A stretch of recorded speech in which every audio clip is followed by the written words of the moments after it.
Hello বন্ধুরা, কেমন আছেন? আশা করি ভালো হবেন। আমিও ভালো আছি। বাবা এত এই যে নেনুয়া বানাচ্ছি, এই তো আজকে নেনুয়া শাক। এই যে গরমে বসে বসে নেনুয়াকে ছুলতে হচ্ছে, না হলে খাওয়া মিষ্টি লাগবে না। খোসাটা থাকলে খেতে চাই না। হ্যাঁ, আমার হাজবেন্ড আবার এইটা ছোলা দিয়ে করব, কিন্তু খাবে না। খোসা ছাড়া, এই খোসা না ছাড়িলে খাবে না।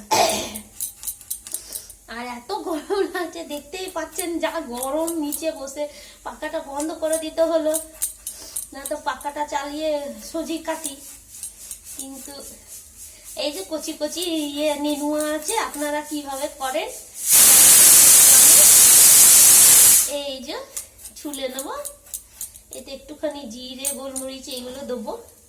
গোলমরিচটাই দেবো একটু, পেঁয়াজ, ছোলা, শুকনো লঙ্কা, পাঁচফোড়ন এগুলো দেবো, দিয়ে বেশ খেতে ভালো লাগে। এই যে আর যা গরম না, আর ভালো লাগছে না। ওপর থেকে সর্দি হয়ে আছে, মানে গরমে মাথা একবারে উঠে যাচ্ছে চুল মাথারে।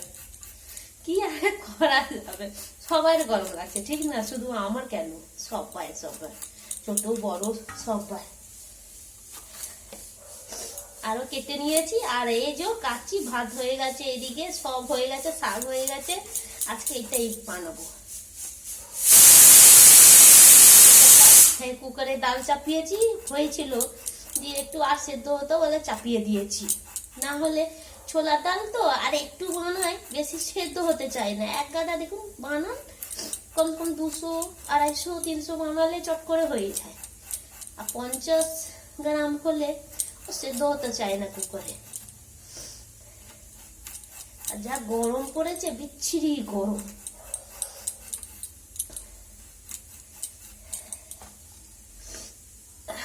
দেখুন পুরো ভিজে যাচ্ছি।